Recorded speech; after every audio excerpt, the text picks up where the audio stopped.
It's Travel Michigan. I'm Dave Lorenz along with Michelle Vanache. And Michelle, we're headed to Grand Rapids. We are. So I may have never done a corn maze, and I may have never done the Labor Day Mackinac Bridge Walk, but I have done ArtPrize, and it is an incredible event. And here to tell us all about that is Todd Herring, who is the communications director of ArtPrize. And Todd, you guys have been doing this event for a few years now.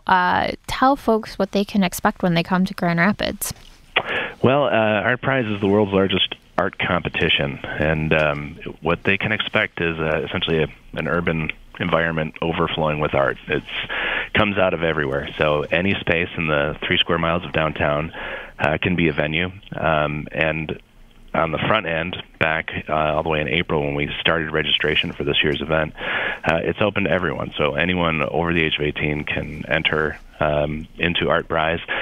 They secure a venue through our website, and because of essentially the radical openness of this event compared to other art events around the world, what we get is this sort of explosive creative force that just takes over downtown, and it's a great way to see how a city like Grand Rapids can really turn itself over to the creative spirit.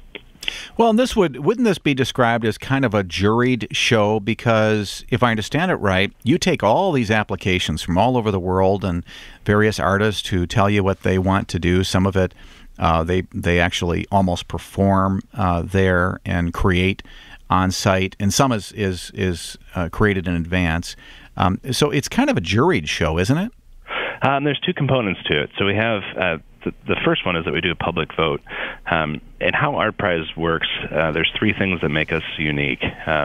People always ask, we have larger daily attendance than any other art event around the world, including Documenta, including the Venice Biennale. Believe it or not, ArtPrize in Grand Rapids has a larger daily attendance than any of those other events. And how we got to that point is is 3 basic things. We have an open call, so anyone can enter. It's independently organized, meaning the artists and the venues together choose what art goes where. So the ArtPrize organization, we don't decide who gets in, we don't decide what art goes where, and at the end of the day, we don't even decide who wins. We have a public vote, 2 rounds of public voting that happen, and that dictates the top 10 winners, and then, of course, the winner of ArtPrize, which is a $200,000 prize. But then, as you said, the other side of it is we do have a really significant juried award program that has prizes that are equivalent or greater than the largest juried award prizes around the world. So we have a $100,000 juried grand prize, which has a panel of 3 jurors that decide it. And then we have 5 $20,000 category awards, all of them international art experts who are very relevant and active in their field. And basically, we're talking about any genre of art, aren't we? Correct. Yeah. There's an amazing diversity of art that shows up at ArtPrize. We have a showcase venue called St. Cecilia, and they focus on music, and I think they have close to 100 entries this year. So those are bands that are going to be performing concerts at Rosa Parks Circle, outdoors at St. Cecilia. So there's going to be a lot of energy around performance art, which is where music entries fall into. We also have a category award for time-based works.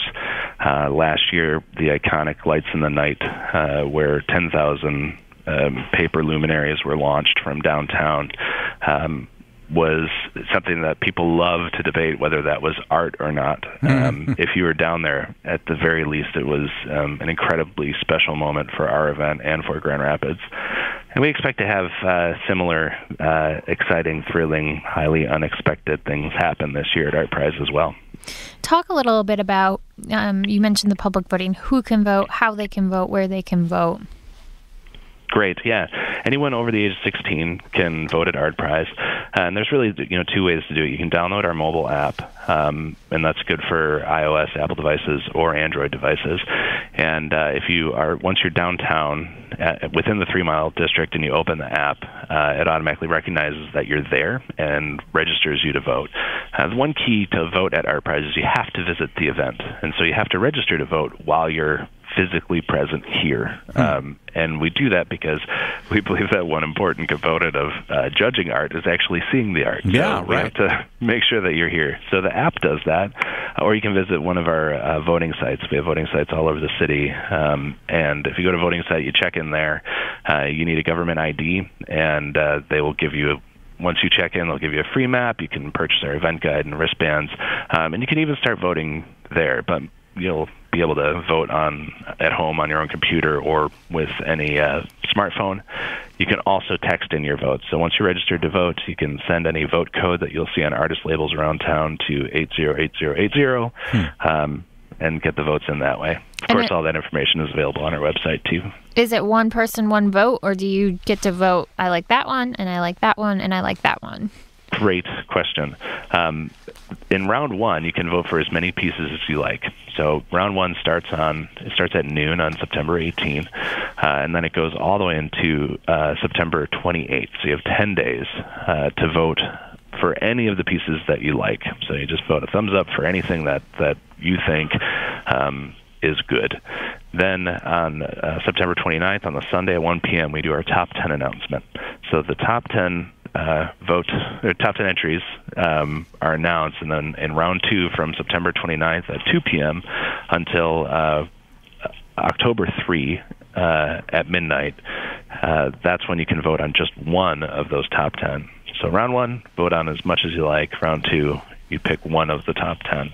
Well, Todd, I'm sure it would be unfair for us to ask you, since I'm sure you have a pretty good feeling of the art that will be on display. It'd be unfair to ask you for your favorites, but can you tell us maybe about some unique pieces that are coming, or is that like kind of against the rule? We love the fact that ArtPrize, the organization, doesn't choose who wins. Again, even the jury component, we bring in our third-party art experts from around the world to make those decisions. But we do have exhibition centers, we do have sponsored city sites, and we do have showcase venues that do naturally get attention from ArtPrize, because that's one of the ways that we actually we'll fund the event, is we'll sponsor certain sites and connect sponsors with the work that those sites are doing. And generally, they're nonprofit organizations that are also arts-based organizations. So Grand Rapids Art Museum is a good one, and they put on an amazing show every year. Frederick Meyer Gardens is the only venue that's outside of the downtown district. It's a world-class sculpture park in its own right. ArtPrize is a good time where you actually can get in there for free. They put on an amazing show every year. Site Lab has won the Outstanding Venue Prize 2 years running, and I know that they are going to be a major contender for that again this year. I already mentioned St. Cecilia with all the music that they're doing. Yeah. So I can go on through all of those venues. It's a really special time to be in Grand Rapids because of everything that's happening and the synergy, and it's really a cool event. So if you're into art at all, you don't have to be a real aficionado to appreciate what's happening because of all the excitement in the town. That's right, and that's really the beauty of the ArtPrize event is that it lowers the barrier for entry into the art world. There's some people who, before ever attending ArtPrize, would never see themselves entering an art museum. And after ArtPrize, it's something that they'll do with their family on a Saturday afternoon. And so the only thing that it was missing before that was an appreciation for art. It wasn't really a fear of going into those places. It wasn't feeling excluded. It was just ArtPrize lowers the barrier so that a wide diversity of people will have an appreciation for art that they didn't have before attending the event. Well, it really is a special time to visit Grand Rapids. ArtPrize, the 18th of September through October 6th. And for more information, all you have to do is go to artprize.org. Thank you, Todd. Todd Herring, Communications Director of ArtPrize. That's all the time we have for Travel Michigan this week. On behalf of Michelle Banash and myself, we want to thank you for joining us and invite you to join us next week here on Travel Michigan, where your trip begins at michigan.org.